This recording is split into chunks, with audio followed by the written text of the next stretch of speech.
tahun jadi makhluk politik Mas Ahaye, kemudian baru berapa bulan jadi ketum partai langsung menghadapi tsunami besar. Kalau misalkan Ibnu Khaldun itu kan membagi generasi manusia itu ada generasi penikmat, pembangun dan perusak. Mas Ahaye ini kan masih dalam generasi pembangun menurut saya. Walaupun Demokrat sempat ada di generasi yang penikmat itu. Mungkin kalau Mas Rifki pernah merasakan generasi penikmat gitu. Iya. Ya Mas ya. Walaupun sekarang jadi generasi pembangun lagi. Iya. Pernah lah ya. Nah, makanya dengan kondisi 7% kemudian baru masuk jadi makhluk politiknya sebelum tadi baru 4 tahun, kemudian baru ketum partai beberapa bulan langsung menghadapi tsunami besar melawan jenderal. Nah saya kira yang saya tanyakan, kaget gak sih Mas? Baru berjaket ketua umum berapa bulan langsung ketemu cobaan sebesar ini. Yang terakhir kan setiap musibah itu ada hikmah di balik musibah. Apa nih hikmahnya? Kalau Mas Rifki tadi bilang berat badan berkurang katanya gara-gara berhadapan dengan jenderal itu. Nah, kira-kira apa hikmah besar bagi Demokrat setelah perang ini? Terima kasih Mas Ahaye. Mas Riki, saya pikir semua yang disampaikan ini bukan hanya sebuah observasi ya, tetapi juga pengalaman panjang yang diikuti langsung oleh Mas Riki dalam percaturan politik di Indonesia. Jadi benar, saya membenarkan apa yang disampaikan tadi. Berbicara konflik partai, ya pasti ada. Tidak mungkin ada partai yang tidak ada konflik atau intrik di Indonesia maupun di negara manapun. Partai sebesar apa tuh kalau di Tiongkok itu? PKC ya? Yang komandonya dari atas ke bawah pun pasti ada konfliknya, pasti ada intrik-intriknya. Apalagi di negara yang demokrasinya bebas seperti Indonesia dan alam kompetisinya juga memberikan ruang yang luas bagi siapapun untuk mendapatkan power. Tadi disebutkan PKB, Golkar, P3, termasuk PDI sendiri. Kalau kembali ke 96 itu ya, itu kan juga ada peristiwa KLB.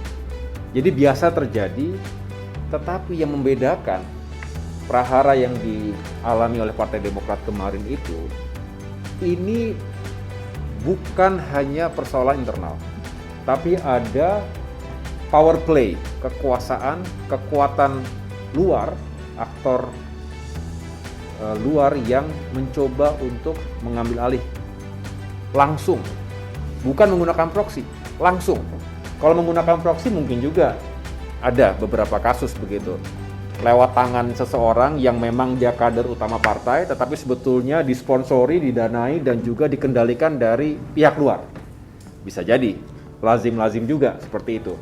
Tapi ini benar-benar ingin langsung diambil alih oleh seseorang yang berada dalam lingkar terdekat kekuasaan, memiliki political power dan juga money power, dan mencoba untuk berkomplot dengan segelintir kader, tapi lebih banyak mantan kader. Jadi bisa dibaca motivasinya secara langsung. Nah ini membedakan, sehingga kami mengatakan presidennya selama ini semua KLB disahkan, diterima dan disahkan oleh pemerintah. Saya sampaikan, termasuk saya bertanya kepada diri sendiri, apakah kita akan mengikuti nasib yang sama atau kita membuat sejarah baru? Tentu pilihannya, mari kita buat sejarah baru karena kita memperjuangkan sesuatu yang hak dan yang benar, insya Allah. Sehingga firm ketika pertama kali mengetahui ada upaya-upaya tersebut, kami langsung mengambil langkah-langkah cepat. Saya biasa menggunakan cara-cara untuk mengetahui informasi itu apakah benar atau hanya hoax atau bluffing. Itulah mengapa kita lakukan pemeriksaan demi pemeriksaan, menghadirkan bukti-bukti, dan juga sebetulnya mencoba tabayun, mengklarifikasi, memohon klarifikasi. Itulah mengapa kami kirim surat langsung kepada Presiden Joko Widodo. Karena kami tidak ingin beliau namanya dicatut, digunakan oleh orang yang tidak bertanggung jawab. Kemudian kita dipelintir seolah-olah kita menuduh beliau atau sejumlah pejabat tinggi negara lainnya. Tidak pernah. Justru kami ingin meminta klarifikasi atau konfirmasi. Sekaligus kami laporkan kepada publik. Karena bagi saya, ini bukan sesuatu yang enteng-enteng saja. Karena sekali lagi ini bukan hanya urusan internal. Kalau hanya urusan internal, nggak mungkin kita cerita keluar. Kita pasti masuk itu ke dalam wilayah dapur kotor kita. Setiap rumah tangga punya dapur kotornya. Di situ. Tapi ini karena ada upaya mengambil alih rumah kita dari luar, ya kita keluar. Nggak ke dalam kita. Yang ngambil orang dari luar kok.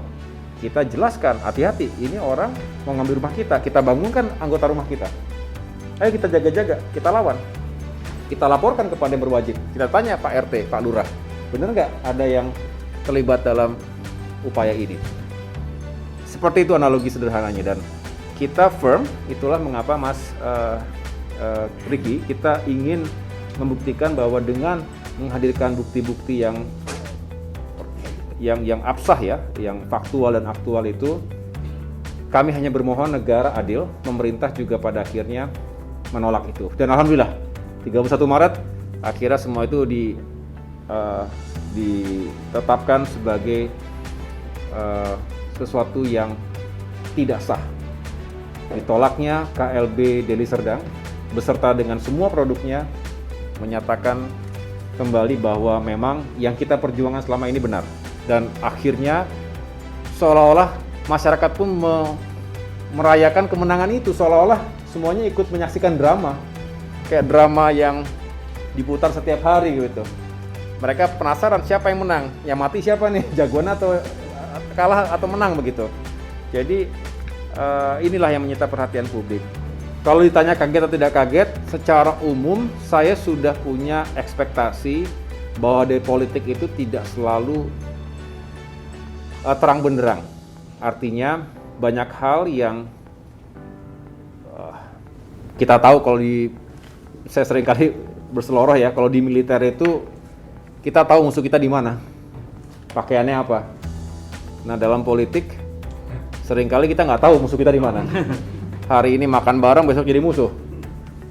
Nah, saya sudah punya pengetahuan itu, tapi yang perlu saya alami adalah menemukannya langsung. Dan itulah ada beberapa orang, tapi tidak banyak, Mas. Jadi jangan bayangkan pemberontak di Demokrat itu besar, enggak sama sekali.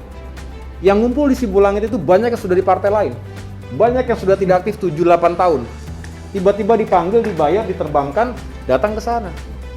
Jadi jangan bayangkan itu kekuatan besar yang merongrong kedaulatan partai. Tapi karena ada cukongnya, ada sponsornya, ada kekuatan di belakangnya, itulah yang membuat seolah-olah besar. Siapa sih? Ya tadi katakanlah namanya Mawar tadi. Nah, tsunami itu tentu tidak bisa kita bayangkan secara precise ya. Saya hanya waktu itu ya pokoknya kalau ada sesuatu kita jalankan leadership dengan cepat dan dengan tegas begitu. Tetap humanis sih, tetapi juga tidak boleh ya udahlah, nanti kan juga namanya kadang kita hilaf dan ada yang tidak bisa dilewati. There are things that cannot be crossed, nggak bisa cross the line gitu. Contohnya pengkhianatan dan pemberontakan itu. Kalau masalah internal konflik itu biasa dan pasti kita cari islah lah, ayo bareng-bareng lah gitu, udah saling memaafkan, kemudian ya udah bareng-bareng lagi ke depan. Tapi ada titik tertentu yang kita tidak bisa biarkan. Karena kalau itu dibiarkan, itu akan menjadi presiden buruk dan akan menjadi virus. Jadi satu kita menghadapi pandemi, satu lagi menghadapi virus yang kayak begitu. Virus pengkhianatan. Karena kalau satu pengkhianat dibiarkan terus merajalela, terus dianggap nggak ada apa-apanya, yang lain juga kalau begitu bisa coba-coba suatu saat. Bayangkan kita nggak bisa tidur nanti, bukan nggak bisa tidur, nggak bisa bekerja, fokus. Kalau hanya berpikir siapa lagi yang berkhianat. Kalau saya firm, Yang salah, ambil tindakan yang tegas. Yang baik dan setia, berikan apresiasi yang tinggi. Solid. Akhirnya Mas, ini kembali ke hikmah tadi, masuk ke hikmah ya. Kita menjadi sangat solid. Padahal itu yang paling mahal dalam politik. Bagaimana membangun kekompakan kader. Karena kita punya semacam common enemy. Musuh bersama dari luar membuat kita bersatu. Samalah kalau nonton bola. Kita punya klub masing-masing.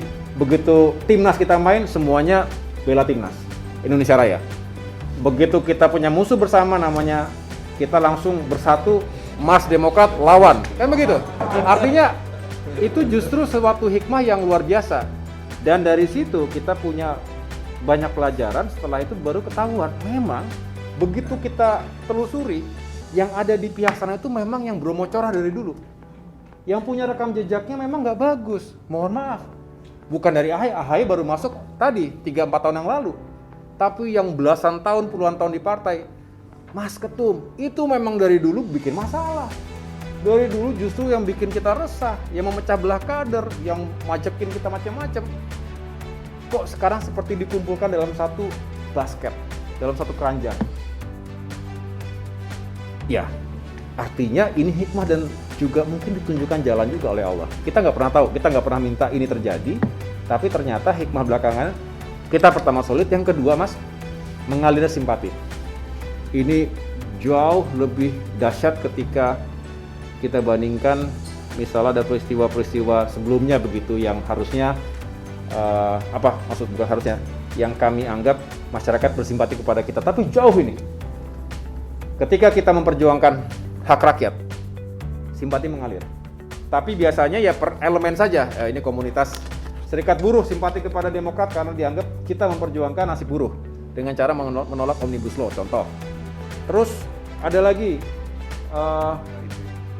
HIP, waktu kita menolak haluan ideologi Pancasila, betul ya?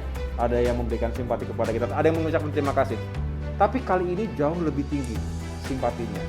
Nah itulah mungkin, ya saya tidak tahu apakah juga yang akhirnya membuat masyarakat memiliki harapan bahwa Demokrat ini bisa menjadi rumah bagi pecinta demokrasi dan pencari keadilan.